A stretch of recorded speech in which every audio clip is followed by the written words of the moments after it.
Hi. In the previous video, we learned basic properties about a binary random variable. And in this chapter, I'm going to write a binary random variable as x. And now we are going to extend a binary random variable to a binomial random variable y. So the main difference is uh, that a binary random variable is from one single experiment. But binomial random variable does a sequence of binary experiments at the same time. So when you flip one coin and the outcome is head or tail, but when you flip 10 coins at the same time and see how many coins are have heads, that is a binomial distribution. I'm going to show you more examples later. And simply speaking, binary random variable is from a single experiment. It's either 1 or 0. But binomial random variable is the number of success and from n number of binary experiments. So we repeat binary experiments for n times and count the success of them. So the outcome takes any integers between 0 and n.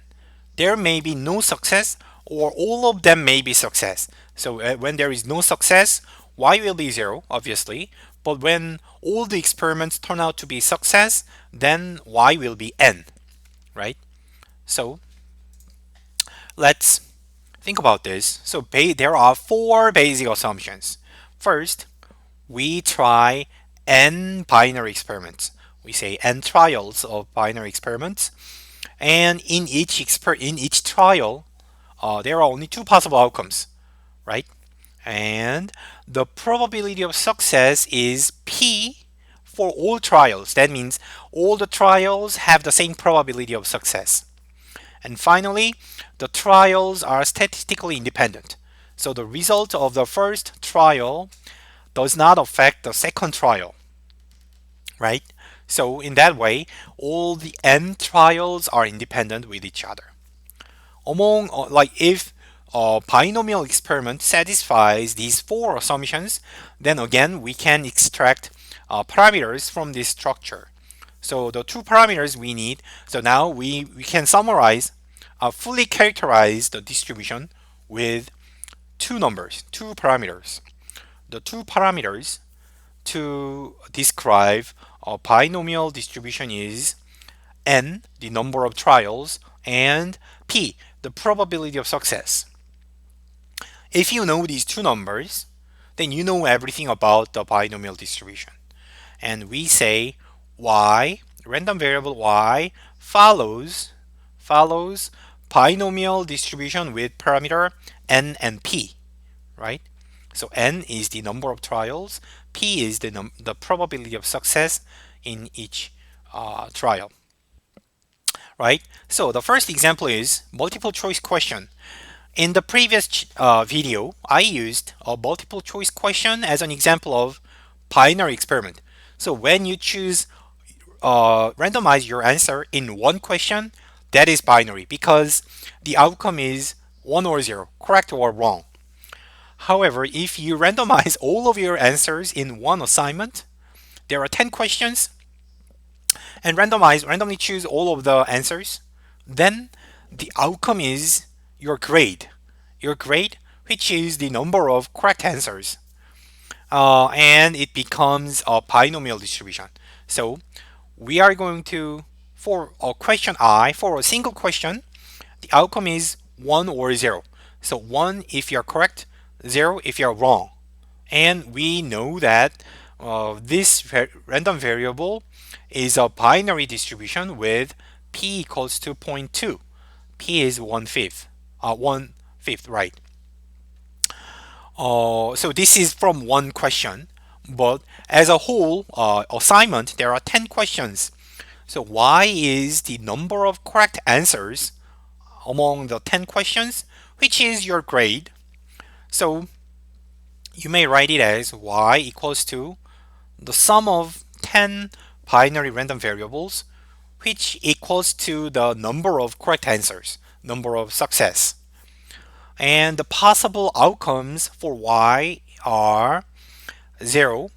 You may get no correct answer, or if your goal is to get 10 points, you choose all correct answers, right?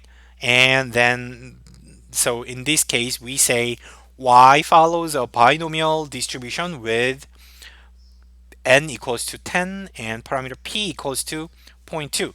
So you are randomizing a question, your answer in a question, and repeat that 10 times.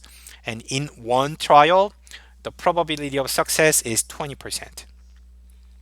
Now then, like if you know this, you can simulate the outcomes, or you may you know everything about this distribution.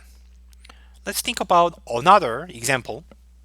Like this is the main example we are going to use in the next video, in this and next videos.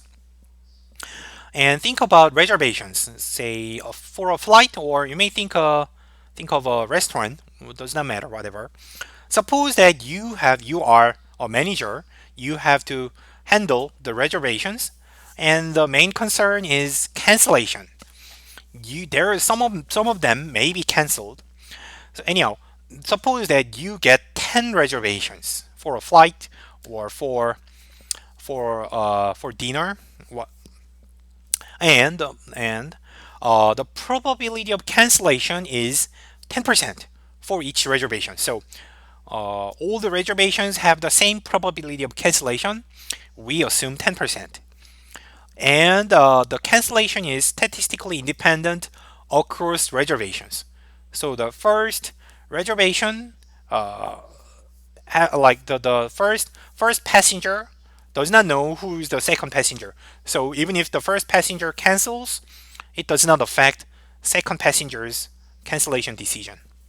So this is another example. And then y is the number of cancellations. In this case, for each reservation, if you look at just one reservation, it is a binary distribution because the result is either canceled or not. Cancel is success. I'm going to call cancellation as success and non-cancellation as failure. So, as I said, success does not imply a good thing here. So, like the outcome is cancel or not. But what you are interested in as a manager is the total number of cancellations. So out of 10 reservations, how many cancellations happened? Then we know y is the number of success and follows a binomial distribution with n and p, with n equals to 10, p equals to 0.1. So 10 is the number of reservations.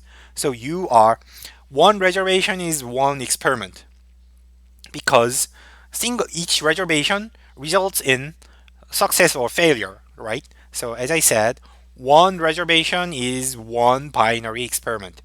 So you have 10 reservations, so you have 10 trials. And in each trial, in each reservation, the probability of success is 10%. Probability of cancellation is 10%. So this is an example of binomial distribution. So I gave you two examples. And as you see, binary distribution is the basis, the fundamental of binomial distribution. But in applications, binomial distribution is more useful in many cases. So brain teaser. It's an interesting question, but I guess none of you will choose the correct answer. Say the same setup, there are 10 reservations, and cancellation happens with 10%, and all cancellations are independent.